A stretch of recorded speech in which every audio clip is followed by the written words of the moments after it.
If fear is the only thing stopping us from achieving our dreams, and we only fear what we don't understand, then the antidote to fear is knowledge. All we have to do is find out who has the knowledge that we need to conquer our fears and achieve our entrepreneurial dreams. My name is Callum Walker, and welcome to the podcast that will help you figure it out and conquer this lonely entrepreneurial journey. Welcome to the podcast. In the last episode, I ran through how I switching up my activity and my training on a specific day to put my body into the state that it needs to be in. And today I'm going to go a little bit deeper into what you can actually do to be able to go and apply this to yourself. And also, this is almost kind of like just a bit more of a counterintuitive way to look at your exercise.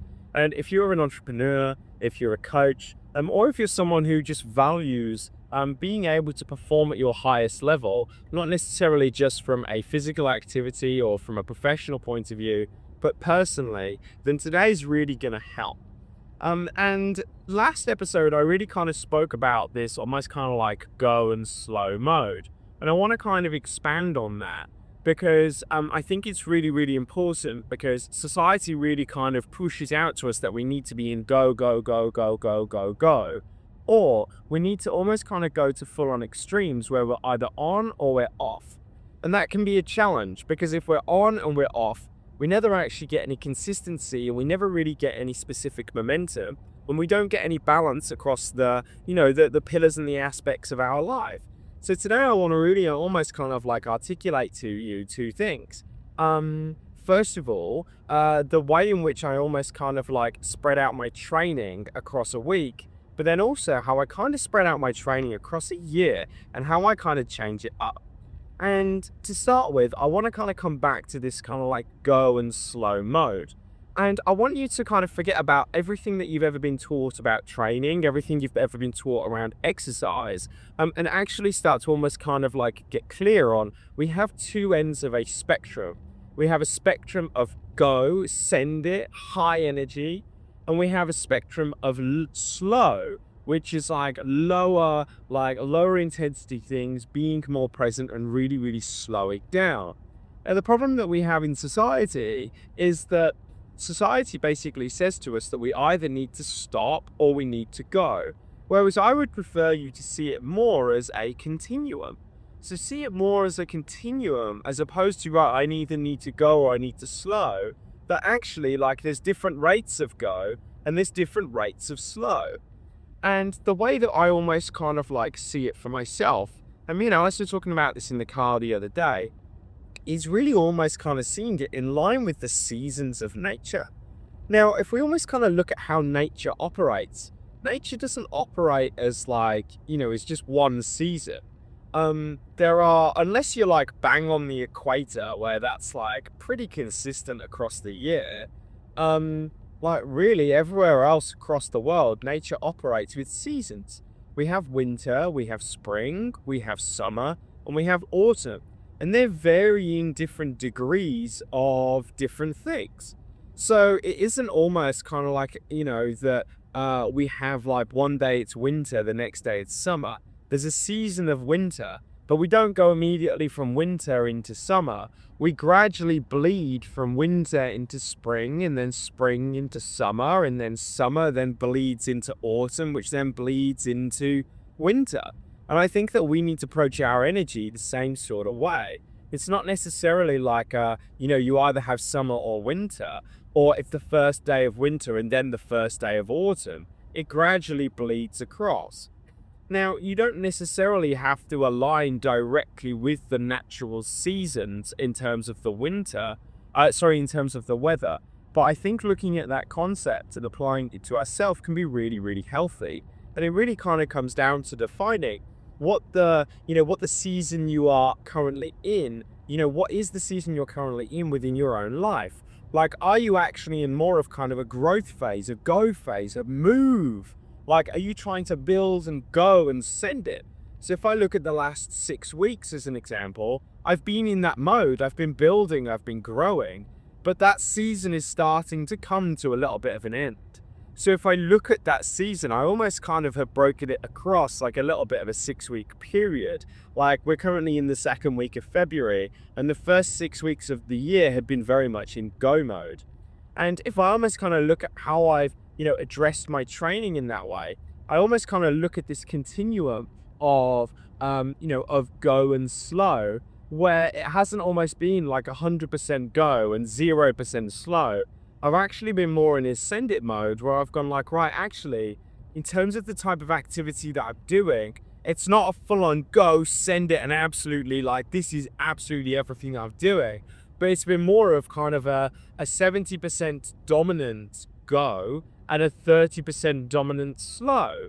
So that also means in terms of the type of activity that I've been doing, it's been more higher intensity stuff. I've been doing longer runs. I was doing more kind of like high rocks based sort of training, but then I would also then incorporate an element of the slow side of things. So if we almost kind of look at like, let's say that I'm exercising 4 times a week over that 6-week period. 4 times 6 is 24. Like typically, 30% of those sessions have been more kind of, slower based sessions. So 30% of 24 is what? What about just over 6 or 7? So out of the, no, it's about 8, sorry. So out of the 24 sessions, 8 of them had been more kind of slower based sessions. And then the other 16 have been more centered around have been more centered around kind of higher intensity things. But now I'm kind of like moving into more of a slower sort of state.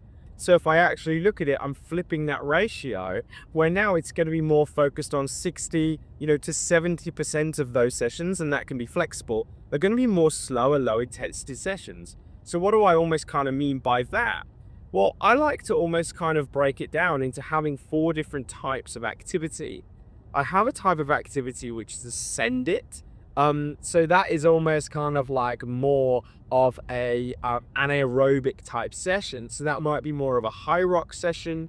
It might be more of a sprint intervals session where I'm really kind of pushing myself. So again, I mentioned in the last episode that I've been utilizing a Whoop where my recovery is kind of in more of the green zone and my nervous system is primed to be able to take on that load. I'll be doing those types of activities. So I'll be doing a high rock session. I'll be doing a more anaerobic session. So I have like one type of session, which is an anaerobic send it session. Then I have a more kind of like longer intensity aerobic session. So I'm currently training. I've got the marathon coming up in 9 weeks time. So again, that would be a longer run that I would be doing based on where I am in that specific training cycle. So I would be doing like a more aerobic session, which would be, anything that goes beyond 10 kilometers from me. So anything that I'm running over an hour, that's more of kind of like a, my higher intensity go sort of aerobic session. So I almost kind of have like 2 types of go sessions. I have an anaerobic, absolutely sendic session. I then have a longer duration aerobic session, which will be some form of cardiovascular activity that goes over an hour. But then I have my kind of more slow sessions.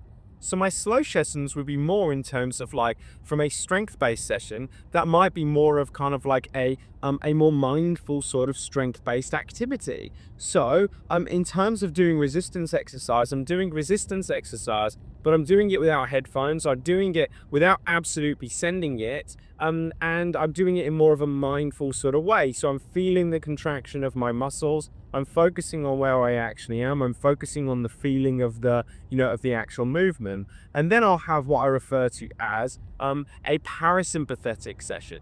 So by a parasympathetic session, that would be something like a walk, a lower intensity, shorter duration cardiovascular session, a yoga session, something like a sauna session. Those sorts of things are activities where I'm keeping my heart rate a little bit lower. And again, I'm being more present with my body.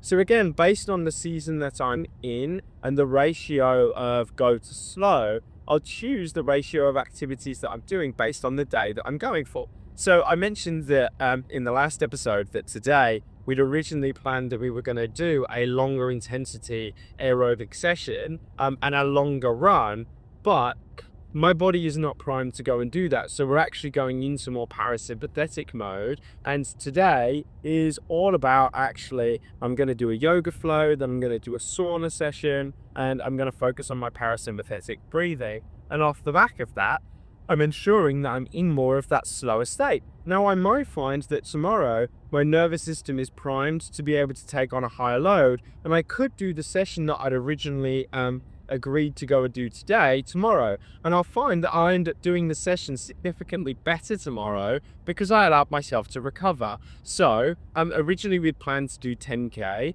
but I might find that if I look after myself and I prime my nervous system correctly today, I might be able to do 15 kilometers really quite easily and conveniently. So that's going to be the play. So I think that really, if I could almost kind of articulate to you, I would have 4 different types of session: a parasympathetic slow session, a more lower intensity strength or aerobic based session, a absolutely send it go session from an anaerobic exercise point of view, whether that's sprint intervals, whether that's a high rock style functional based training session where you're in high heart rate zones, or you then also have a longer duration, higher intensity aerobic sessions. Those can be longer runs, longer swims, longer rows, whatever it is specifically to you. Sorry, got to have a shout out to the cyclists there. So hopefully you found that useful. And as always, I'm going to sign off with never forget, if every one of your clients gave you one new client, you've doubled your business. Have you got a client who isn't losing weight right now and you have absolutely no idea why? And maybe you're worrying that if nothing changes, they could drop off at any moment? Well, I've got a free nutrition masterclass for you where I reveal the secret nutrition strategy that guarantees that stuck client loses 2 to 4 pounds in the next 7 days without lowering their calories, upping their cardio, or even tracking macros. Click the link in the description to get access to the free Elite Nutrition Secrets Masterclass and get your client moving in the right direction, stopping them dropping off today.